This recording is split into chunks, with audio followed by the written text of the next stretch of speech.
But as you grow in the Lord is trying to transform you so that you leave more and more of those things behind. It's called crucifying your flesh, or mortifying, or putting to death the deeds of the flesh.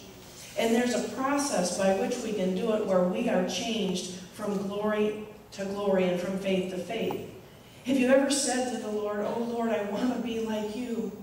I want to be like you, Lord, change me." When you pray that prayer, you enter, it's like you walk through a doorway, because God always hears that prayer. And a lot of times the doorway will open for you, and sometimes you'll begin to even suffer difficulty. And you don't know why, but what is happening is God is confronting you with you. A lot of times in the difficulty, you're looking around at everybody else that you think should change. Lord, change that one. They did me wrong. The Lord is smiling. He's trying to show you. Trials were designed to show you yourself in the mirror. I went through some years of trials, and at first I blamed the devil. And then I blamed God. But after some years, I became frustrated. And I learned a lot in those years. A lot. Well, one day God said something to me that made me realize that the problem was me. I was my own worst enemy. God was trying to do something on the inside of me because I asked him to. I said to him in January of 1989, I said, "Lord, I can't stand the way that I am. I want you to change me, and I don't care what it costs." I said it. I said, "Do whatever you have to do, but change me. I want to be so different that it will be like being born again. I want to be so different that I won't remember what it was like to be me before." And immediately my life fell apart. And for 6 months I went through some terrible trials, and I thought I had it pretty bad. And at the end of 6 months, I went to some friends and I said, "Pray for me. I'm at the end of my rope."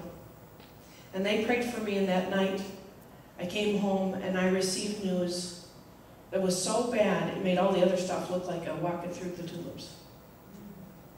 And it started an 8-year period of darkness in my life. This is not for you. I'm not saying this is for you. But I asked God to transform me as only he could. I could have shortened those years if I'd have known then what I know now.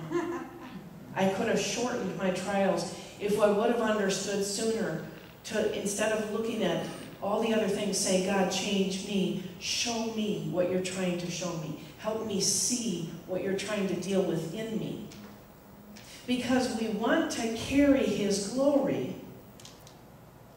We want to carry his glory, and we're destined to do that. But we can't do it as carnal people. We can't do it as mere mortals. You know, we are mortal, and we have flesh, but we have to. In Timothy, it talks about vessels of honor and dishonor. And at first, if you read that lightly at a glance, you might think, well, God just made some for honor and some for dishonor. But it says, if a man will purge himself, he becomes a vessel of honor. Amen. If a man will on purpose purge himself by the work of the Holy Spirit and by the grace of God only, if he purges himself from things that are a hindering force to his life, he becomes changed or transformed into a vessel of honor. So I believe now that it's up to us how far we go in the glory. It's up to us how much glory we can carry. It's up to us. And I was trying to share this one with a woman, and she misunderstood me. She thought I meant you have to earn it.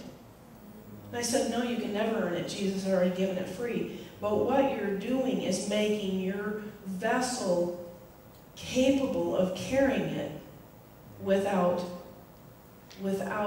ruining it, without tainting it, without taking the glory for it. Because see, if you walk into this, that's why Paul said don't let a novice minister, because they might be lifted up with pride. Because when you're young in the Lord and you know it all, when you're first saved, about your first 2 or 3 years, boy, you know everything. Yeah. The older you get, the more you realize how little you know. Yeah. And the older you get, the more you realize how very little you know. I heard a man in his 80s, a great man of God, say, the older I get, the more I realize how very little we really know about God. And I said, yeah, that's right. He's right.